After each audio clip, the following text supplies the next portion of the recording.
Welcome everybody from the Steve White Gym in Biddeford, Maine for boys high school basketball.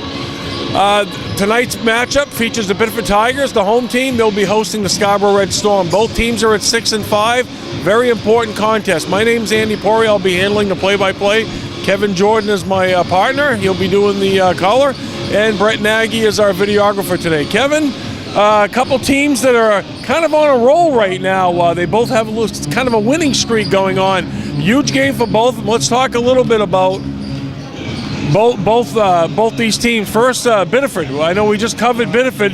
They've won 2 in a row. They're feasting on this home cooking right now. And talk a little bit about what we can see from Biddeford. Well, from Biddeford's standpoint, is they want to get out to a better start than they did the last time they played this team. They got their handed to them defensively. They did a really good job against Cote and holding Biddeford to a 52-24 game. Right. Yeah, that was actually a December 31st matchup in Scarborough. Again, like you mentioned, 52-24. I'm sure Mike Fecto wasn't pleased with that, and they want to turn that around. And obviously Biddeford's playing better basketball right now too. Again, Scarborough comes in as the number 7 seed. Biddeford is the number 10 seed. Again, 11 teams make it in Western Maine. We're going to get into all that too. Want to talk a little bit about some of the players to watch. First of all, for Biddeford, Cote, obviously already the 3-point leader in school history, as he broke that the last time we shot a game against Gorham. The first field goal he made, he was already the leader. He surpassed Chris Cote. But also, they have a spunky team. I mean, you can't single out anybody. You got Nick LeBlanc. You got, Philippe Barbosa Silva came off the bench and sparked the team defensively. They are a team that won't quit. They're always outsized, but they never quit, do they? No. They just shooting the outside shot is what their bread and butter is. But they can, like they did last week, they can show that they can dig right down against a bigger team like Gorham last week and handle the inside game too. Well, they feed off the aggressive defense, transition basketball, and try to hit those outside shots, and again, just play aggressive defense. A little bit about Scarborough. The head coach is Joe Johnson. I think he's in his 4th year. I've got it written down somewhere. Nice guy. I just met him before the game. Talked a little bit about, a couple players. A couple players that we're going to focus on not mainly, but Ben Wessel and Dylan Russo, which we remember from the football season. He was the quarterback for the Scarborough Red Storm. They kind of lead that group. But they've got some big wins this year. Why don't you talk about that a little bit? They beat Chevrolet and they beat Thorne Academy handily, and they're coming off winning the Christmas tournament, playing against some very good quality teams. Cape Elizabeth, Falmouth, and Greeley, all superior teams. Well, it's got to be a momentum booster and a confidence builder. And again, they're the winner of 3 or 4 games. So as you see, I think we've got a pretty good matchup tonight. I don't think you're going to see 52-24 today. I'm expecting a lot tighter game. And again, a big game for both these teams with only about, a 6-7 game, 5 or 6 games remaining, I think, in regular season. So that's it. The teams are warming up right now. Well, we'll be back for the opening tip-off. Okay, we're back at the Steve White Gym in Biddeford. We got the starting lineups for both teams. Scarborough in their black uniforms with the red and white trim. Biddeford in their home white today with their black and orange trim. Again, Mike Fecto coaches Biddeford and Joe Johnson coaches Scarborough. Let's get the starters.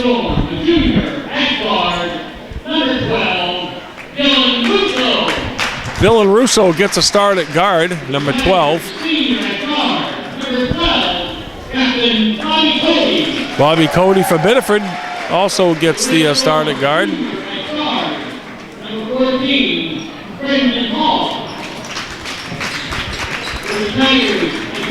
Number 14 is Brendan Hall. Cam Netto gets the nod for Biddeford at guard.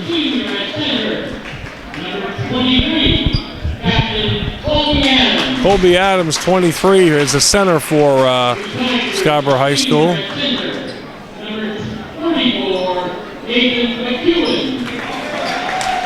Nate McEwen for Biddeford, the other senior for the Tigers, gets the nod under the basket. Ben Wessel, number 30, he's a good one.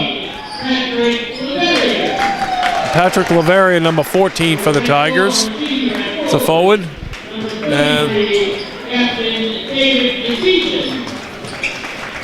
And again, 33 for David Concession for Scarborough, and Nick LeBlanc for Biddeford rounds it out. The officials for today's game are Mike Roberts and Dave Gallagher.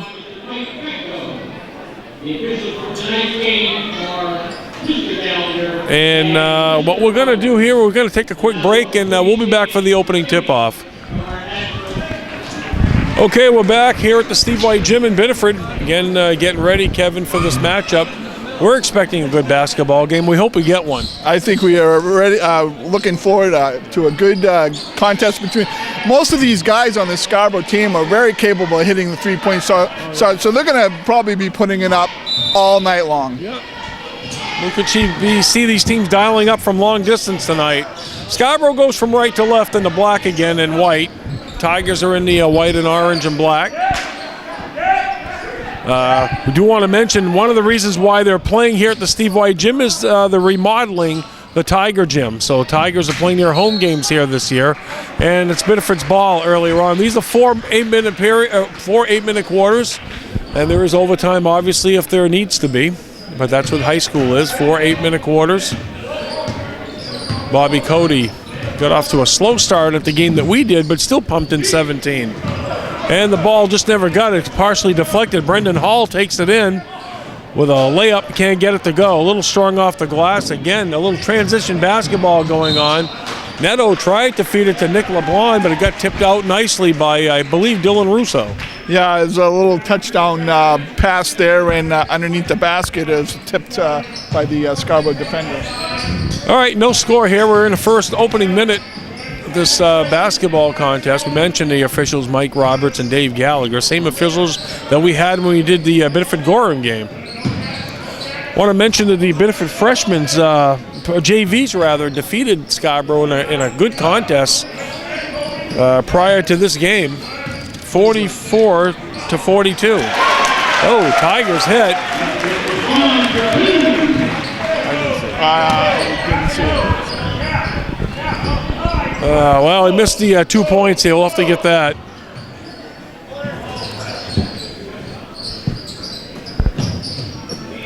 And Brendan Hall works it around to Russo at the perimeter. They go cross court now to Wessel. Wessel, a jumper at the foul line. He hits for 2. We'll get the Biddeford scoring in a minute. 2-2 for the Tigers and the Storm. Been a huge, almost a 30-point, 28-point win the first time these teams played. We're going to get traveling on Biddeford earlier on. 6 minutes and 7 seconds left here in the first quarter. Again, we're all knotted up at 2 apiece. A good defense here by Scarborough, holding the outside shot and forcing them inside. Well, they're working around the perimeter. They got a big guy in Colby Adams, too, right at center. But, boy, they're playing the outside shots, I'll tell you. They play perimeter basketball there. They try to work it around for these long shots. Neither team, other than Adams, is tall. Tigers can't get that one to fall. Neto out on Biddeford. Deflected off his hands. I don't think Nick agreed with that, but he doesn't make the final decision, unfortunately. Low scoring here, 2-all. 5.5 to go here in the first quarter. Wessel for a 3, can't get it to fall. Russo with the rebound. They took a nice pop off the back of the iron, right to Russo. Adams also a member of that Scarborough football team. A couple players out there as Russo now dials it up a 3. And I think that was a 3-pointer by Russo. Actually for 2. 2 points. He must have been on the line because that looked awful close. 4-2. Tigers. 5-2. They did give him 5-2. They did give him. Oh, Cote answers right back with the 3. So Bobby Cote for 3. And Russo can't get it to go. And nice save by Scarborough, but it's going to go out of bounds. 4:35 left. We're all knotted up at 5 apiece. Again, Tigers have been home now. This is the 3rd game they've been home, and they've feasted on that home cooking there as they beat Gorham and Knoll, a couple teams that they should beat. And this is a team, they've got games coming up with Thornton Academy next week on the 24th, Tuesday night at Liddell Gym, plus this one. Cote for 3, rings it in and out, and Russo pushes the ball up to Wessel. Wessel on the wing, now drives in about 5 feet, and they can't get it to go. And a foul on Scarborough that time. Reaching in will be Brendan Hall. First foul of the game. Amazing. We played 4 minutes. That's the first foul. Yeah, he's got a good defensive presence there, going for the rebound and getting fouled at the same time. All right, first team foul for either team. It comes at the 4-minute mark. Cote watched by Wessel. That's a good matchup. McEwen for a 3, can't get it to go, and position was Hall. He pushes it way up. That was intended for Russo, but Adams got his hands on it. Never saw Russo in back of him. Yeah, good save by Nick LeBlanc. That was headed out.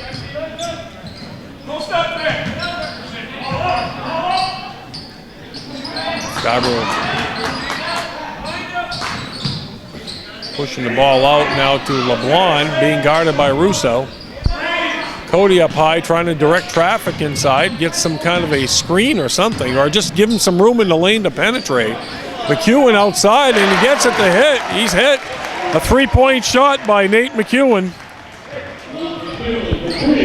Notice how they're keeping Bobby Cote outside in the perimeter, and he can't get him to come inside. And once he gets the ball inside, there's like 3 defenders on him.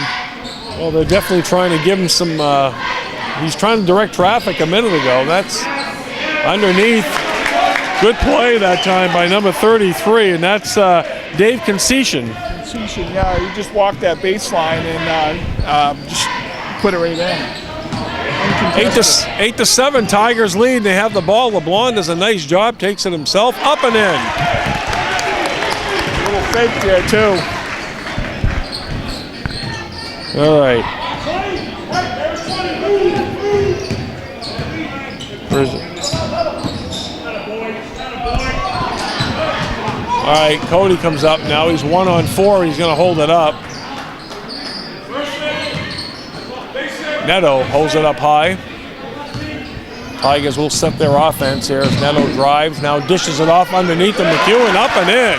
Good play by Neto as he drew the defensive player to him and left McEwen unattended. All alone, uncontested layup.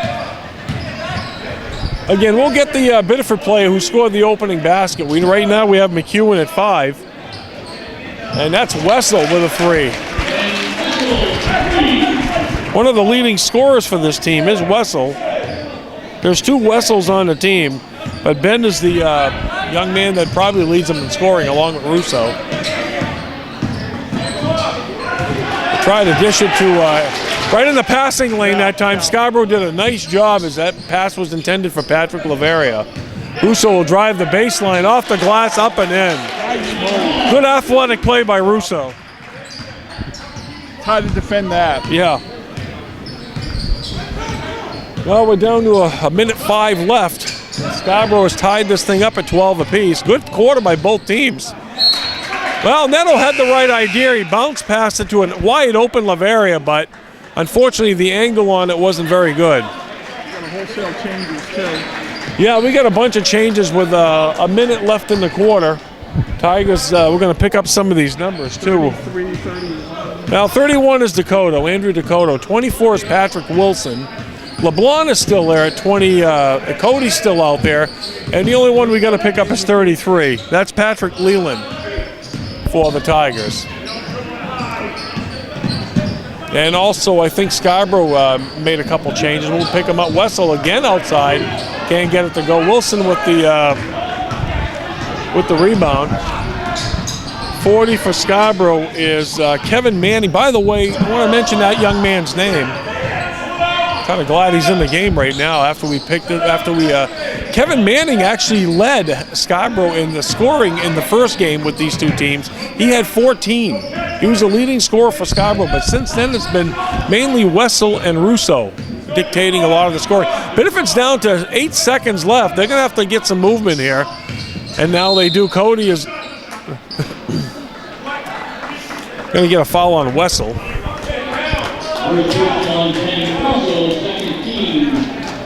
Only the second team foul. So with 3.2 seconds to go, not a shooting foul. So Tigers are going to have to put it right up with only 3.2 left. And they've got Cote in the corner. Cote gets bumped and another foul, but again, no foul.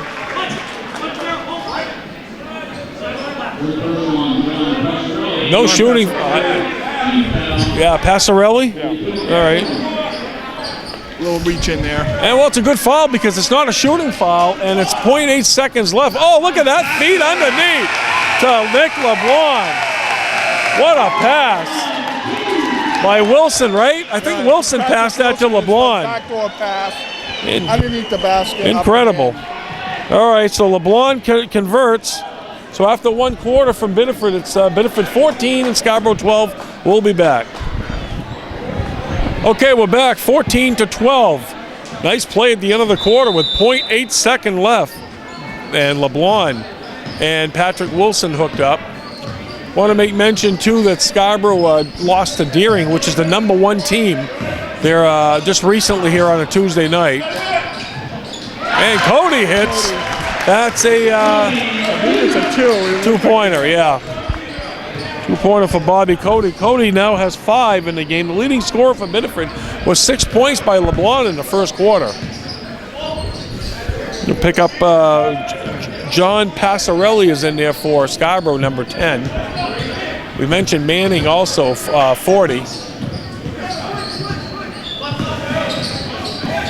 Good defense by Biddeford. Yeah. Keeping thin. Nice steal. steal. Again, Biddeford is definitely very aggressive.